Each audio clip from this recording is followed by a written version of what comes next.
I always wondered why I looked so different from my family. The DNA test didn't just answer that question. It shattered everything I believed about who I was. Growing up in suburban Minneapolis, I was 28 years old when this story began. Working as a marketing coordinator and living in a cozy apartment with my golden retriever, Max. But to understand how devastating this discovery was, I need to take you back to my childhood, to the Rodriguez family that raised me with so much love that I never questioned why I stood out like a sore thumb at every family gathering.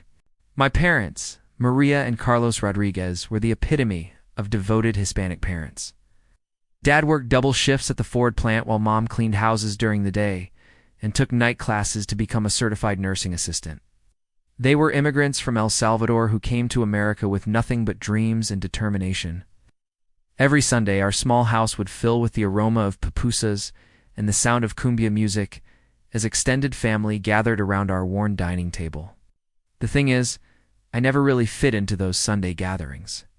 While my cousins had rich olive-toned skin that bronzed beautifully in the summer sun, mine was pale and freckled, burning within minutes of sun exposure. Their hair was thick, dark, and straight, the kind that looked gorgeous in simple ponytails. Mine was an unruly mess of auburn curls that no amount of gel or straightening could tame. My eyes were a startling green while everyone else had warm brown eyes that seemed to hold generations of family history. But here's the thing about love. When you're surrounded by it, differences don't matter. My parents never made me feel like I didn't belong.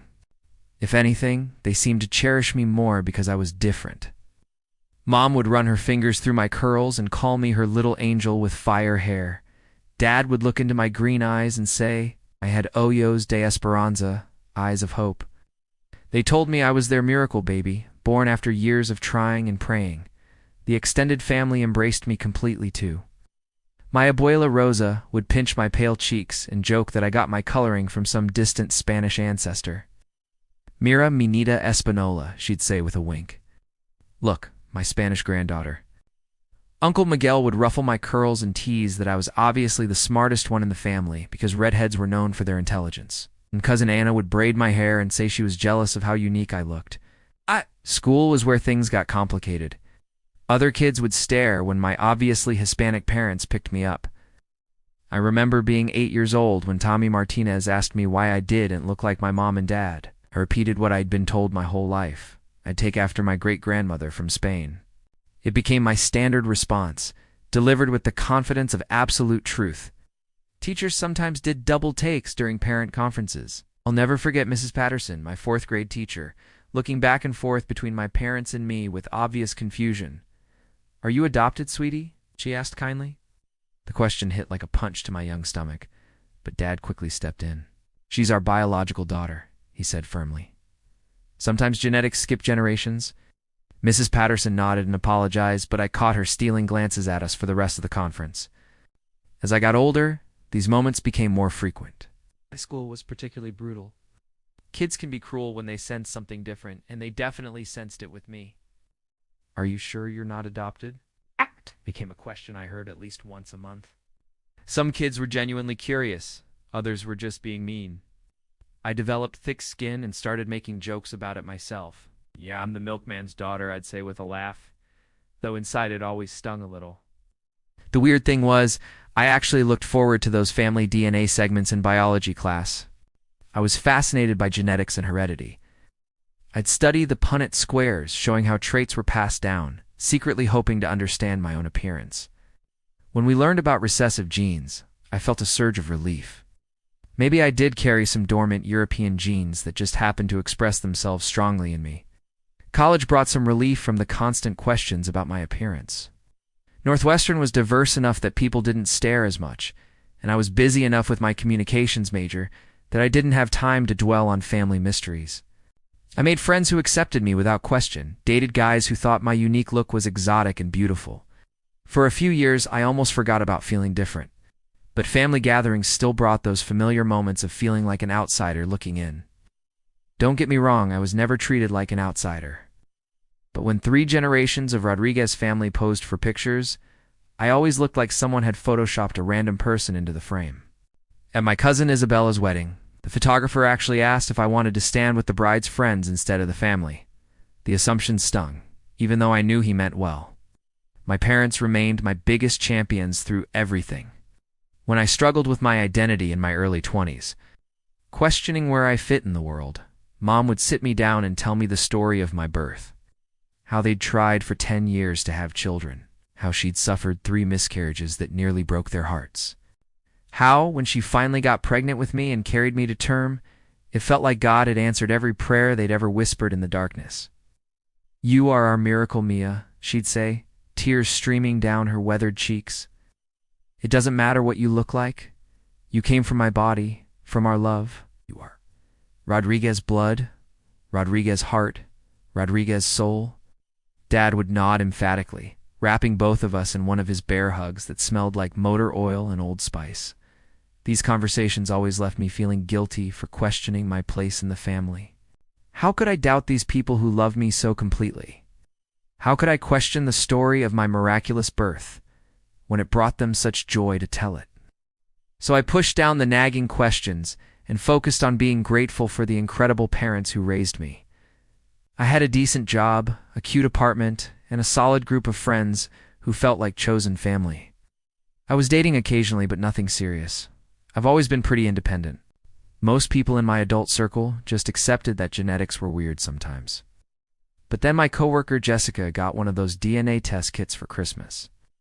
She was constantly talking about the results. It's how she discovered she was 12% Irish and had distant cousins in Boston she'd never known about. The whole office got obsessed with ancestry and genetic testing. People were comparing results, sharing surprising discoveries about their heritage, connecting with long-lost relatives through DNA matching services.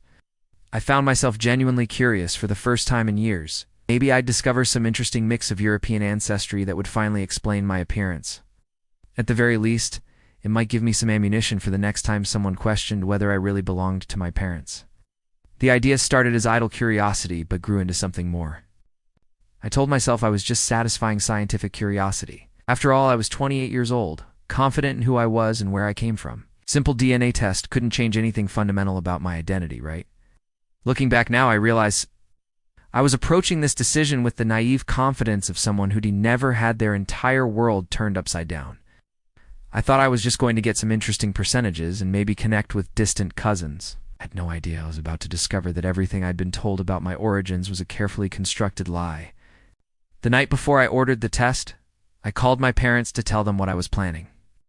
I expected them to be excited, maybe curious about what we'd discovered together. Instead, there was a long pause after I explained my plan. "Mia," Mom finally said, her voice strangely tight. "Why do you want to do this thing?" "Just for fun," I said. "Everyone at work is doing it. I thought it might be cool to see our family's genetic story." Another pause. "We know our story already. We are from El Salvador, with some Spanish blood from your great-grandmother. What more do you need to know?" Her response struck me as oddly defensive, but I brushed it off. "I know, Mom. I'm not questioning anything. I'm just curious about the science behind it all." Dad got on the phone then. "If you want to do this thing, okay. But remember, family is not about percentages and papers. Family is about love." I agreed completely and ordered the kit the next day, thinking I was about to embark on a fun journey of genetic discovery. I had no idea I was about to uncover the biggest deception of my life. The first crack in my perfect family story appeared 3 weeks later in the most innocent way possible. I was having lunch with my friend Rachel, scrolling through social media while we waited for our food. She was showing me pictures from her sister's baby shower when I casually mentioned that I'd sent off my DNA test. "Oh, that's so fun," Rachel said, then paused mid-scroll. "Wait, didn't you say your family is from El Salvador?" "Yeah, with some Spanish ancestry thrown in." "Why?" She looked at me with this expression I couldn't quite read. "It's just that you look. I mean, with that red hair and those green eyes, you look more Irish than Hispanic. My grandmother was from County Cork, and you could literally be her twin." I laughed it off, giving my standard response about genetics being weird. But something about Rachel's certainty nagged at me. She wasn't asking a question or making a casual observation. She was stating a fact like she'd recognized something familiar in my features. That night, I found myself staring at old family photos with new eyes. There was the Christmas picture from when I was 12, me with my wild red curls next to my dark-haired cousins. There was my Quincy-era photo. where I looked like a pale ghost in my bright pink dress, while every other girl in the picture glowed with warm golden skin. And there was my high school graduation, where I stood between my parents looking like we were three completely different species. I started Googling things I'd never thought to research before. El Salvador genetics, Hispanic redhead genes, Central American ancestry physical traits. The more I read, the more uncomfortable I became.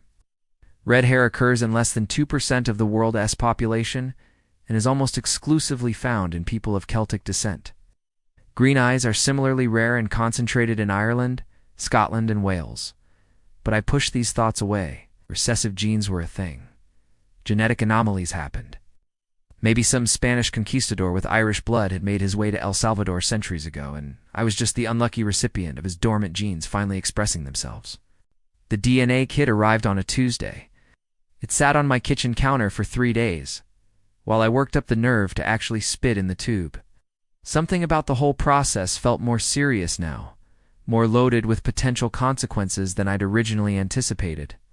When I finally did the test, following the simple instructions to provide a saliva sample, my hands were shaking slightly. I told myself I was being ridiculous. This was supposed to be fun, educational. But as I sealed the prepaid envelope and dropped it in the mailbox, I felt like I was mailing away more than just spit. I was mailing away my certainty. The waiting period was torture. The company said results would be available in 6 to 8 weeks, which suddenly felt like an eternity. I tried to distract myself with work and social activities, but I found myself checking my email obsessively, looking for updates on my sample's progress through their laboratory. Meanwhile, little things started bothering me in ways they never had before. Like how I was the only person in my entire extended family who burned instead of tanned. How I was the only one who couldn't handle spicy food, despite being raised on Galapagos and habaneros. How I was the only one who had seasonal allergies, sneezing my way through every Minnesota spring. While my family looked at me like I was broken, started noticing my parents' reactions when I mentioned the DNA test too. Every time I brought it up, wondering when results might come, joking about what I might discover, they both got this tight look around their eyes. Mom would quickly change the subject. Dad would mumble something about how blood tests couldn't measure love. Their discomfort made me increasingly suspicious. If there was nothing to hide, why did they seem so nervous about a simple ancestry test? Why did Mom flinch every time I mentioned genetics? Why did Dad get that defensive set to his jaw whenever the subject came up? 6 weeks into the waiting period, I was having dinner at my parents' house, when the conversation took a turn that changed everything. We were talking about my cousin Miguel's new baby, and I mentioned how strong genetics were, how the baby looked exactly like Miguel had as an infant. Genetics are funny things, I said casually. I can't wait to see what my DNA results show about our family tree. Mom dropped her fork. Dad stopped chewing mid-bite. What? Why would I do that? It was the kind of look that passes between people who share a secret, who are trying to decide without words whether it's time to tell the truth. Some things are better left unknown, Mia, Dad said finally. Another loaded glance between them. Then Mom started crying. Not the gentle tears I'd seen when she talked about my miraculous birth, but harsh, desperate sobs that seemed to come from somewhere deep and painful. "We love you so much," she whispered. "Please don't forget that." I felt the ground shifting beneath me. "You are our daughter." The silence stretched between us like a chasm. I could hear the kitchen clock ticking, the hum of the refrigerator, the sound of my own heart pounding in my ears. Finally, Mom spoke in a voice so small, I had to strain to hear her. But then we heard about a young girl, a teenager who was pregnant and couldn't keep her baby. The words hit me like physical blows. I jerked my hand away from Dad's grip. "We're saying we adopted you?" Dad said, his voice cracking. "But you are our daughter." The room started spinning.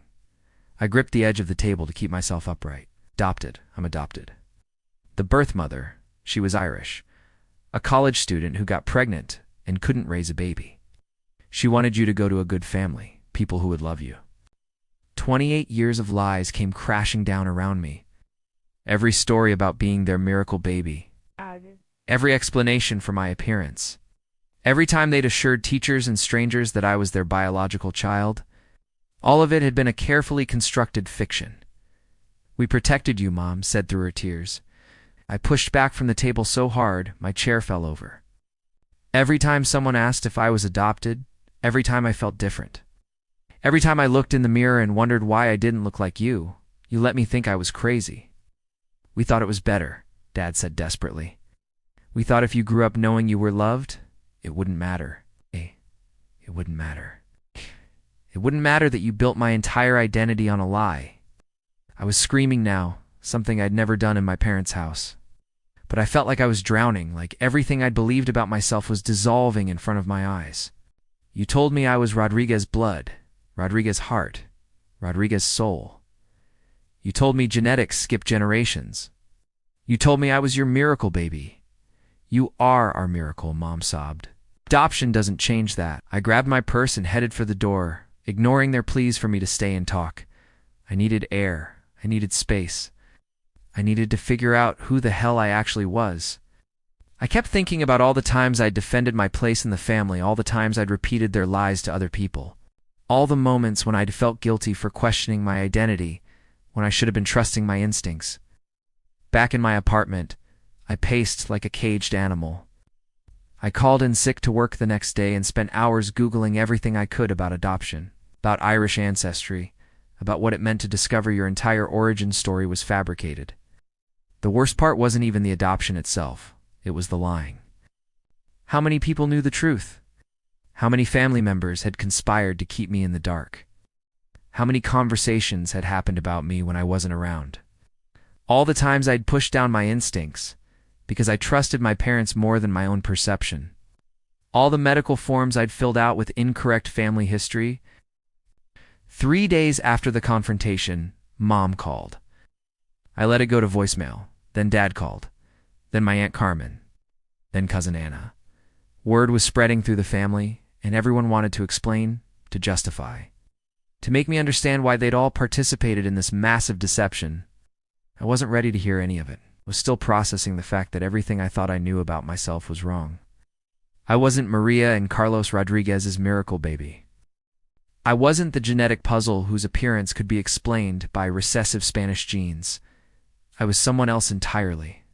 Someone whose real story had been buried under 28 years of well-intentioned lies. And somewhere out there was a birth mother, an Irish college student who made the hardest decision of her life, and had no idea that her biological daughter was about to discover the truth through a DNA test. The results were due any day now, and I realized they were going to confirm what I already knew. But more than that, they might lead me to answers my adoptive parents never intended me to find. They might lead me to the truth about who I really was and where I really came from. For the first time in my life, I was about to discover my actual genetic heritage, and I had no idea if I was ready for what I might find. After the devastating revelation from my parents, I found myself in a strange limbo. The DNA test results that had started as curious fun now felt like they held the key to unlocking my true identity. Every day, I checked my email with a mixture of desperate anticipation and absolute terror. What would those results reveal about who I really was? The silence from my family was deafening. After that initial flood of phone calls, everyone seemed to realize I needed space to process, but the space felt isolating rather than healing. I'd go entire days speaking to no one except Max, my golden retriever. Seemed to sense my emotional turmoil and rarely left my side. Work became my escape. I threw myself into projects with an intensity that surprised my coworkers. Jessica, the one who'd started this whole DNA testing craze in our office, kept asking about my results. "Any updates on your ancestry adventure?" She'd ask cheerfully, and I'd have to manufacture casual responses while my stomach churned with anxiety. I hadn't told anyone about the adoption revelation. How do you casually mention that your entire life story is a lie? That the family you've introduced to friends, the heritage you've claimed, the medical history you've provided to doctors, all of it was fiction. The shame of being so wrong about my own identity felt overwhelming. Sleep became elusive. I'd lie awake at night replaying every conversation I'd ever had about my appearance. Every time someone had questioned whether I belonged to my parents. Every moment when my instincts had whispered that something wasn't quite right. The guilt was almost worse than the anger. How could I have been so blind to what now seemed obvious? 2 weeks after the confrontation with my parents, I finally answered one of Mom's calls. Her voice was small and scared when she said hello. "Mia, please come home so we can talk." "I don't know what there is to talk about," I said, surprised by how cold I sounded. "You lied to me for 28 years. What else is there to say? There's so much more to the story. Things we need to explain." "Like what? More lies?" She was quiet for a long moment. "Like why we made the choices we did. Like how much we love you. Like what we know about your birth mother." That last sentence hit me like an electric shock. "What do you know about her? Come home, Elena, please. Let us tell you everything." I agreed to meet them for coffee at the little cafe where we'd celebrated my college graduation. Neutral territory felt safer than their house, where family photos and memories would make the conversation even more emotionally loaded. They were already there when I arrived, sitting at a corner table with steaming cups they weren't drinking. Mom had aged 10 years in 2 weeks. Dad's usual confident posture was gone, replaced by the hunched shoulders of a man carrying unbearable guilt. "Thank you for coming," Mom said as I sat down. "I didn't order anything. I just wanted answers. Tell me about my birth mother." They exchanged that familiar look again, but this time, Dad nodded. Her name was Catherine O'Brien.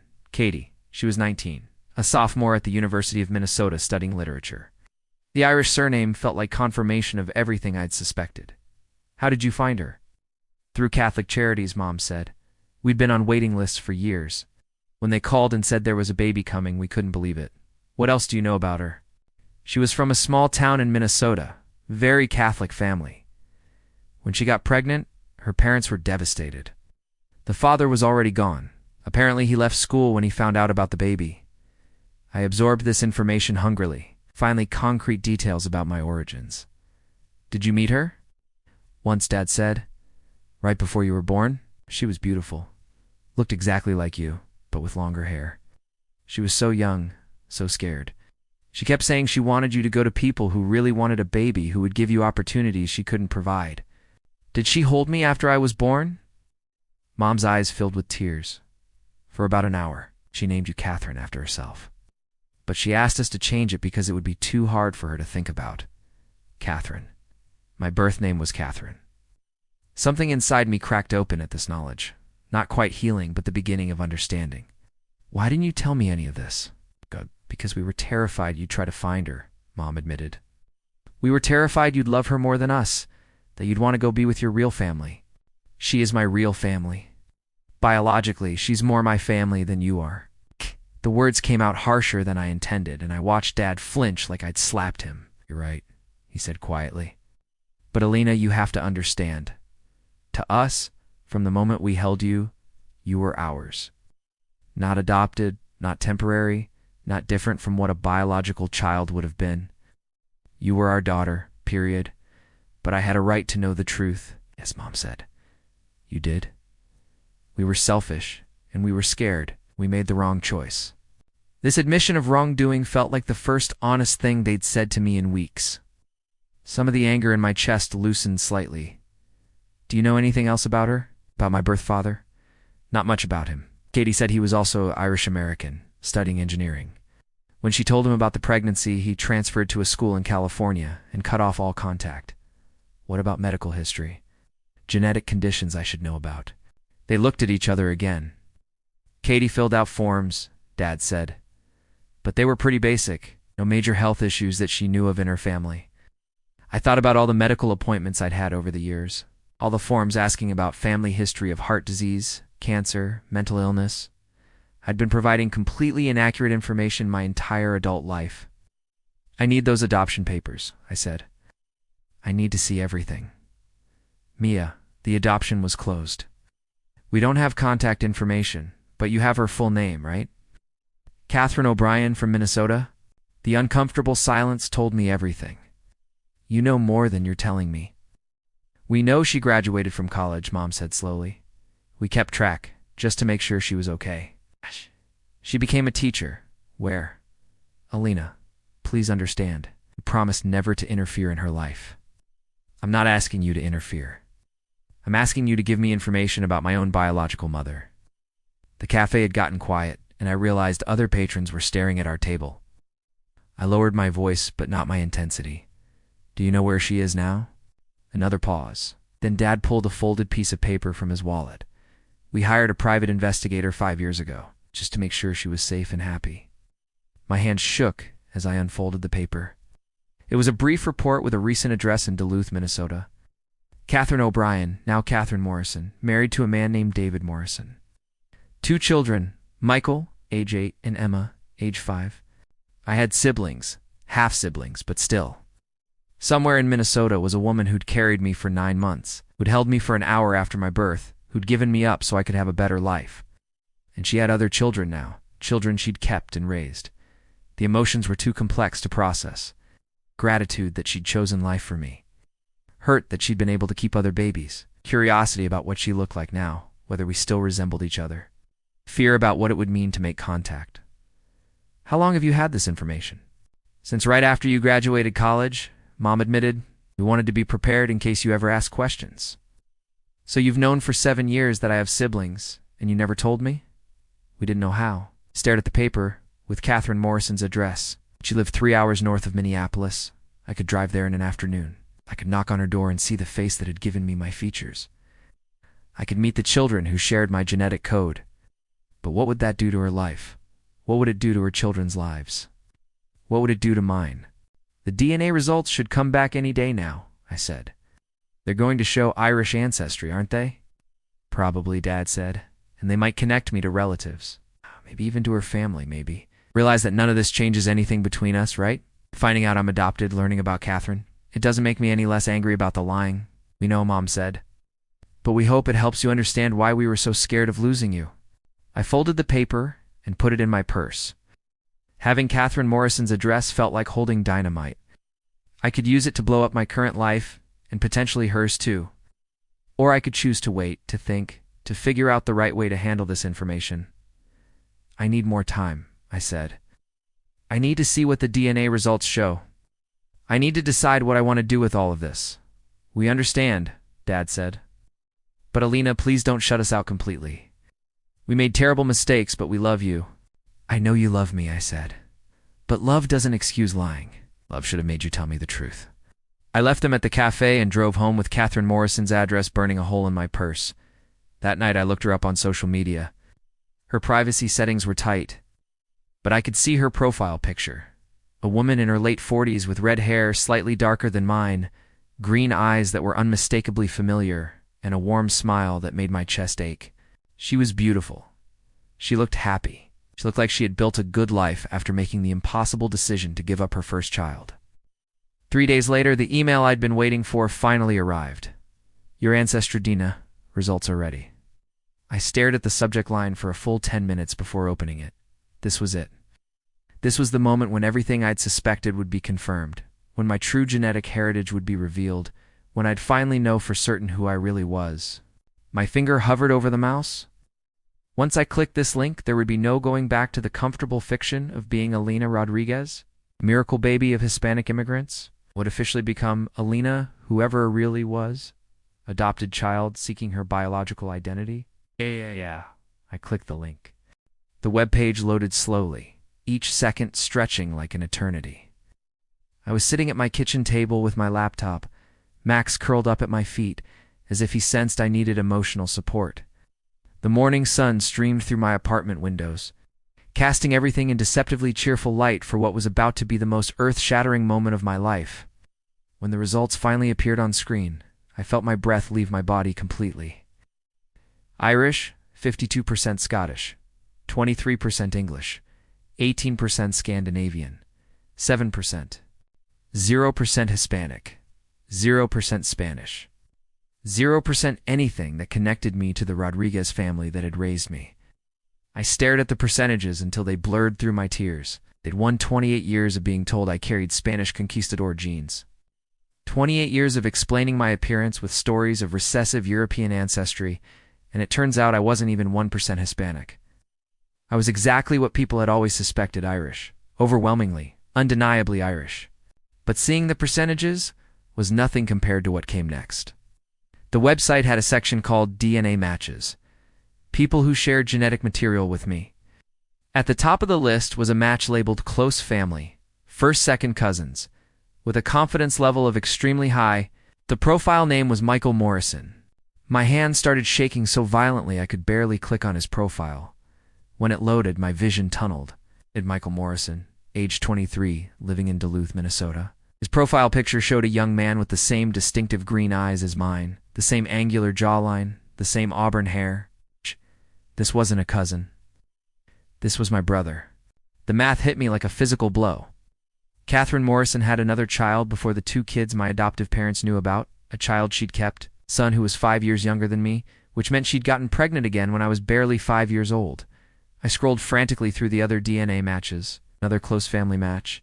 Emma Morrison, age 20, then another, David Morrison Jr., age 17, and another, Grace Morrison, age 14. For siblings, for children, that Catherine had kept and raised while I grew up 3 hours away, never knowing they existed. The emotional impact was devastating.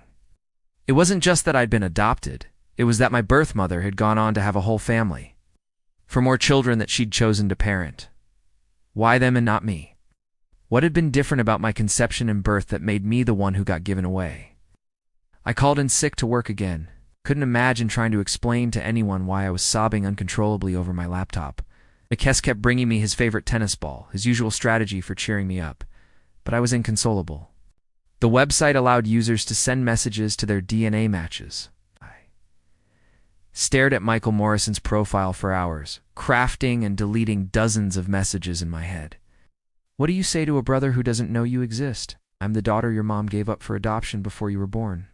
Instead, I dove deeper into the genetic genealogy features.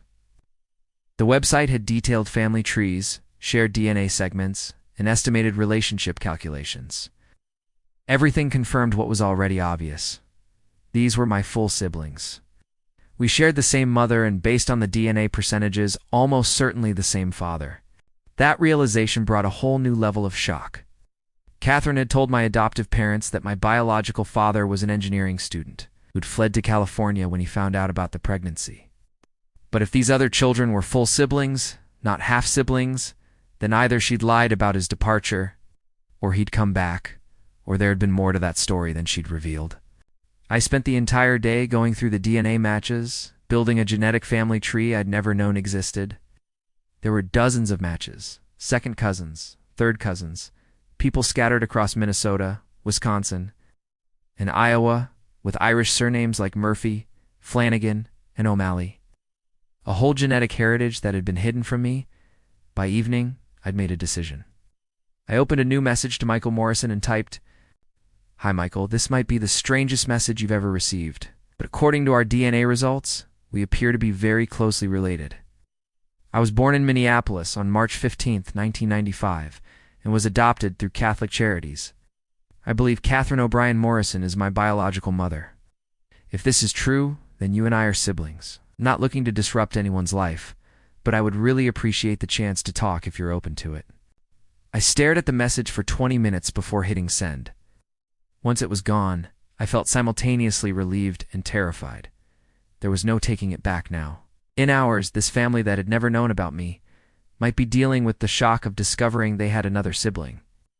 I tried to distract myself with Netflix, but I kept refreshing my email every few minutes. What if he didn't respond? What if he thought I was some kind of scammer or crazy person? What if Catherine had told her other children about the baby she'd given up, and they wanted nothing to do with me? At 11:47 p.m., my phone buzzed with a notification. New message from Michael Morrison. Holy crap. I think you're my sister. That was it. 6 words that confirmed everything and changed my life completely. I called him immediately. When he answered, his voice sounded exactly like what I imagined my own voice would sound like if I were male. "This is so weird," were his first words. Tell me about it," I said, and we both started laughing. The kind of nervous, overwhelmed laughter that happens when reality is too big to process normally. "Mom told us about you," he said. "Not recently, but when we were kids. She said she'd had a baby before Emma and me, but that she'd placed the baby with a family who could take better care of her. Emma." I'd been so focused on Michael that I'd missed the detail that Emma Morrison was 20, not the 5-year-old my adoptive parents had mentioned. There were more siblings than anyone had told me. How many of us are there? I asked. 5 total, including you. Me, then Emma, then David, then Grace. Emma's actually the oldest of us kids that Mom raised. 5 siblings. I had 4 brothers and sisters I'd never known existed. Does your mom know you did a DNA test? Yeah, the whole family did them last Christmas, which was Mom's idea, actually. She said she wanted to understand our heritage better. The irony was staggering. Catherine had initiated the DNA testing that led to our connection. Had she been hoping I'd find them? Had she been looking for me all these years? Michael, what's she like? Our mom. There was a pause. She's amazing. Really kind. Super smart. She teaches high school English and she's always reading. She volunteers at the animal shelter. She makes the best chocolate chip cookies in the world. Each detail felt like a gift and a wound simultaneously. I was learning about the woman who'd given me life, but also about everything I'd missed by not growing up with her. She talks about you sometimes, Michael continued. Usually on your birthday, March 15th, right? She gets really quiet that day. Now I understand why. She remembered my birthday. 28 years. She still thought about me on the day I was born. Would she want to meet me? I asked, barely able to get the words out. I think so. Can I call you Alina? This is going to be a huge shock for her. Can you give me a day to figure out how to tell her? I agreed, and we talked for another hour. Michael told me about our siblings. Emma was in college studying veterinary medicine. David was a high school junior, obsessed with basketball. Grace was in 8th grade, and apparently inherited the family's artistic talents. He told me about their dad, David Morrison Sr., who'd married Catherine when Michael was 2 years old and adopted all her children as his own. Wait, I said, all her children? Including me. No, I meant all of us kids she was raising. But Alina, there's something else you should know. David isn't our biological father. My world tilted again. What do you mean? Our real dad is someone named Patrick O'Sullivan. Mom doesn't talk about him much, but from what I understand, they dated on and off for years. He was the father for all of us. You, me, Emma, David, Grace. But he was never ready to be a parent. After Grace was born, Mom finally gave up on him and married David. This information rearranged everything I thought I knew. My biological father hadn't been a scared college student who fled to California. He'd been someone who'd fathered 5 children with Catherine over the course of 15 years, but never committed to being a real parent to any of us. Do you have any contact with him? Patrick O'Sullivan? No. Mom says he sends Christmas cards sometimes, but we've never met him. David's the only dad we've ever known. When we finally hung up, my head was spinning with new information.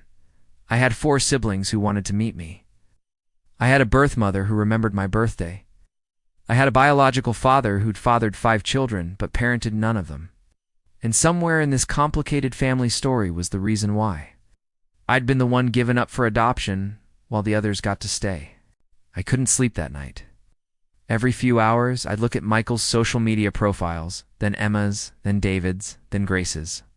We all had the same eyes, the same bone structure, variations of the same auburn hair. Looking at their faces was like looking at alternate versions of myself.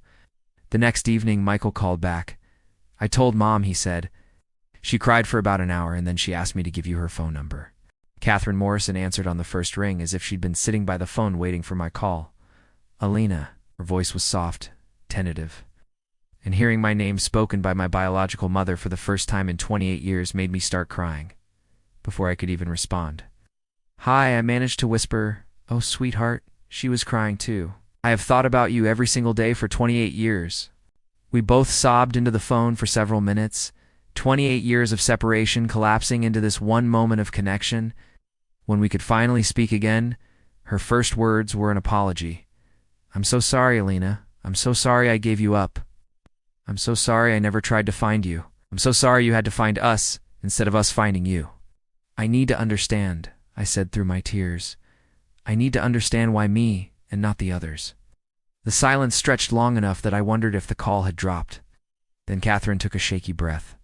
Because I was 17 when I got pregnant with you, and I was terrified. Because Patrick told me he wasn't ready to be a father and disappeared for 6 months. Because my parents threatened to disown me if I didn't handle the situation appropriately. Because I was a scared kid who thought giving you 2 people who could provide for you was the most loving thing I could do. But then you kept Michael, and Emma, and David. And Grace? Yes, she said quietly. I did. Why them and not me? Another long pause. Because by the time Michael came along, I was older. I was in college. I had a job. I'd grown up a little. Dog, because Patrick came back and promised he'd changed. Promised he'd be there for us. Because I'd spent 3 years regretting giving you up and swearing I'd never do it again. The honesty was both healing and devastating. She'd learned from losing me that she never wanted to give up another child. In a way, her other children had gotten to stay because I'd been given away. Did Patrick actually stick around? For a while, he was there when Michael was born and when Emma was born 2 years later. He'd disappear for months at a time, but he always came back. I kept thinking he'd eventually grow up and want to be a real family. When did you realize he wouldn't? When Grace was 2 and he disappeared for 8 months without a word. That's when I met David. My husband, David, he didn't care that I had 4 kids with another man. Just wanted to be part of our family. 4 kids. She'd told David about 4 children, which meant she'd told him about me. Does David know about me? Yes. I told him everything when we got serious. He said, if you ever wanted to be part of our lives, you'd be his daughter too. This information should have been comforting, but instead it raised new questions. If you wanted me to be part of your lives, why didn't you ever try to find me? Because I was terrified you hated me, because I thought you were probably happy with your family. And I had no right to disrupt that, because I was a coward. Her brutal honesty was exactly what I needed to hear. No excuses, no justifications, just the truth about her fears and failures. I want to meet you, I said. All of you. But I'm scared too. What are you scared of? That you'll be disappointed, that I won't fit in with your family, that I'll disrupt the life you've built.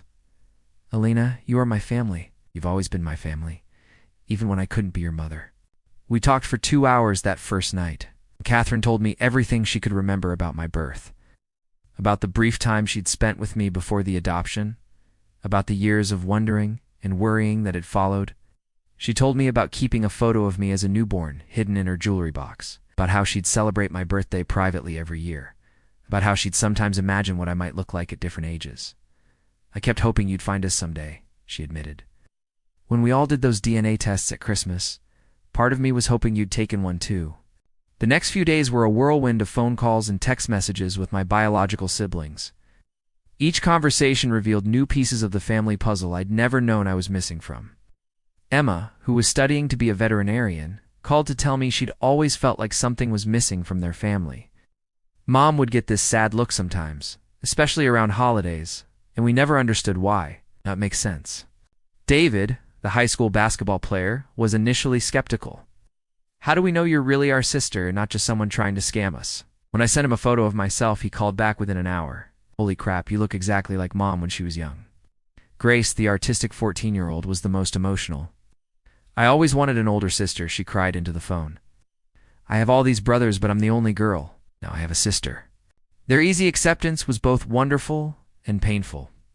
They welcomed me into their family dynamic immediately, creating a group text that included me, sharing inside jokes and family stories like I'd always been part of them. But their warmth also highlighted everything I'd missed by growing up, apart from them. Meanwhile, the situation with my adoptive family was deteriorating rapidly. When I called to tell my parents about connecting with my biological family, their reaction was everything I'd feared. You contacted them? Mom's voice was sharp with panic. Alina, why would you do that?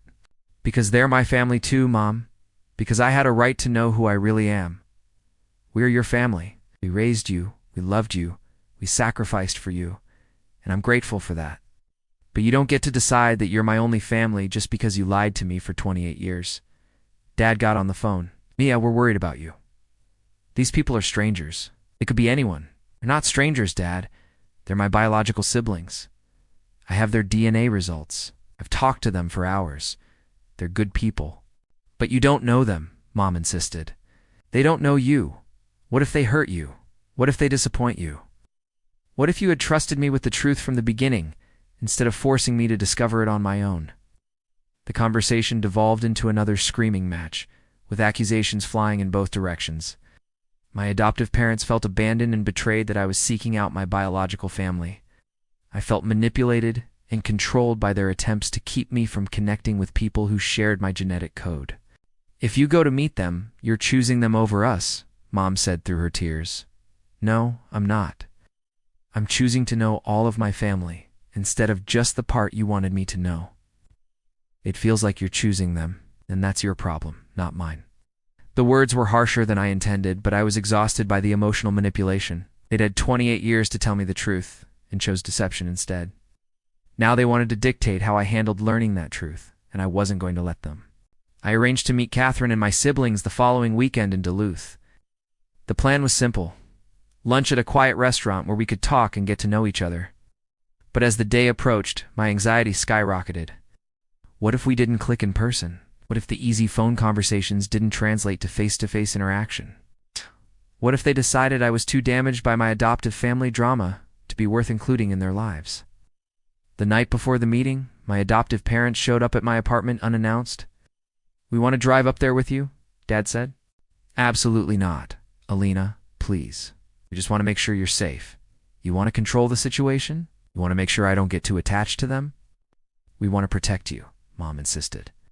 "From what? From learning the truth about my own life? From connecting with my biological family? From having relationships you can't control? From getting hurt? I'm already hurt. I've been hurt for 28 years by your lies." It was the same circular argument we'd been having for weeks, and I was done with it. I told them they needed to leave, that I was going to meet my biological family with or without their approval, and that their continued attempts to interfere were only damaging our relationship further. After they left, I sat in my apartment feeling completely alone. My adoptive parents were angry and scared. My biological family was excited but essentially unknown. I was caught between two worlds, belonging fully to neither. But the next morning, as I drove north toward Duluth, I felt something I hadn't experienced in weeks: hope. Whatever happened at this meeting, I was finally going to see the faces that had given me my features. I was going to hear the voices that carried my genetic inflection. I was going to meet the people who shared my DNA and, hopefully, understand where I truly came from. The restaurant was a small family place overlooking Lake Superior. I arrived 10 minutes early and sat in my car, watching for a family that looked like me. When Catherine Morrison walked through the parking lot with 4 young adults trailing behind her, I knew immediately that I was looking at my biological family. Catherine had aged since her social media photos, but she was still beautiful in a way that made my chest tight. She had my exact bone structure, my same stubborn cowlick, my identical way of walking. The kids behind her were like looking at genetic variations of myself. Michael tall and lean, Emma compact and athletic. David broad-shouldered like our father must have been, Grace delicate but with fierce eyes. I got out of my car on shaking legs. Catherine saw me first, and her face crumpled with emotion. "Alina?" she whispered, and then she was running toward me across the parking lot. When she wrapped me in her arms, I smelled something familiar, a scent I couldn't name but that felt like coming home. We held each other and cried while my siblings stood in an awkward semicircle around us. "You're so beautiful," Catherine kept saying. "You're so beautiful, and I missed everything." In that moment, hugging my biological mother for the first time in 28 years, I finally understood what it felt like to be with people who shared my genetic code. It felt like finding a missing piece of myself I hadn't even known was lost. The lunch lasted for hours. We pushed tables together and ordered way too much food that mostly went untouched, because we were too busy talking to eat. Catherine showed me photos of herself at 17, pregnant with me, and I could see my own face in her young features. My siblings shared stories about growing up, and I marveled at how many of their mannerisms and expressions I recognized in myself. But the most healing part was how normal it all felt. Despite the dramatic circumstances that had brought us together, sitting with my biological family felt completely natural. We had the same sense of humor, the same way of interrupting each other mid-sentence, the same habit of talking with our hands. Grace and I both drew doodles on our napkins while listening to others talk. David and I both picked the onions off our burgers without thinking about it. Emma and I both got emotional at the same parts of Catherine's stories. It was like finding out I'd been playing a role my entire life and finally getting to be myself. But it wasn't all perfect reunion movie material. There were awkward moments too. When Michael mentioned their annual family camping trips, I felt a sharp pang of exclusion. When Emma talked about how Catherine had helped her through a difficult breakup in college, I wondered what guidance I'd missed by not having my biological mother available during my own relationship struggles. When David described how their dad David had taught him to drive, I realized I'd never had a father figure who truly understood me genetically. The hardest part was when Catherine asked about my childhood, my adoptive family, whether I'd been happy. How do you explain to your biological mother that while you were loved and cared for, you never quite felt like you belonged anywhere? How do you tell her that her other children got the authentic version of her love, while you got a well-meaning but ultimately false substitute? They're good people, I told her honestly. Maria and Carlos Rodriguez gave me every advantage they could. They sacrificed for me, supported my dreams, loved me completely. But they also lied to me about fundamental things, and I'm struggling to forgive that. I should have left a way for you to find me, Catherine said. I should have made the adoption open instead of closed. I was just so scared and so young. We were all young, I said, and scared, trying to make the best decisions we could with limited information. By the end of the lunch, we'd made plans for me to come back the following month for a weekend visit. Catherine wanted to show me photo albums from my childhood years, pictures of birthdays where she'd baked me a cake I never saw, holidays where she'd bought me presents I never received, milestones she'd celebrated privately while wondering what I was doing. The drive back to Minneapolis was emotionally exhausting. I felt simultaneously fulfilled and hollow, like I'd found something precious, but also realized how much I'd lost by not having it sooner. I called my friend Rachel to process what had happened. How was it, she asked. Perfect and terrible and complicated. I regret doing it. I thought about that question for a long time. No, but I wish it had happened differently. I wish my adoptive parents had been honest from the beginning. I wish Catherine had left a way for me to find her sooner. I wish I hadn't had to blow up my entire sense of identity to discover the truth. That night, Maria Rodriguez called me. How did it go? She asked quietly. It went well. They're good people. Catherine is a good person. Are you going to see them again? Yes. There was a long silence. We losing you? The question broke my heart because I could hear the genuine terror in her voice. But it also frustrated me because it showed she still didn't understand what this was about. Mom, this isn't about choosing sides. This is about finally knowing my complete story. You and Dad will always be the people who raised me. Man, Catherine will always be the person who gave me life. I need both relationships to feel whole. But what if you love them more than us? What if you had trusted me enough to let me love everyone who was meant to be part of my life? We talked for an hour, and for the first time since the adoption revelation, I felt like Maria was actually listening instead of just defending her position. She asked thoughtful questions about Catherine and my siblings. She acknowledged that the lying had been wrong, even if it came from a place of love and fear. I want to meet her, Maria said finally. What, Catherine? Want to meet the woman who gave birth to my daughter. Want to thank her. The idea of my two mothers meeting felt both terrifying and necessary. These were the two women who'd shaped my existence in completely different ways. One by giving me life and letting me go.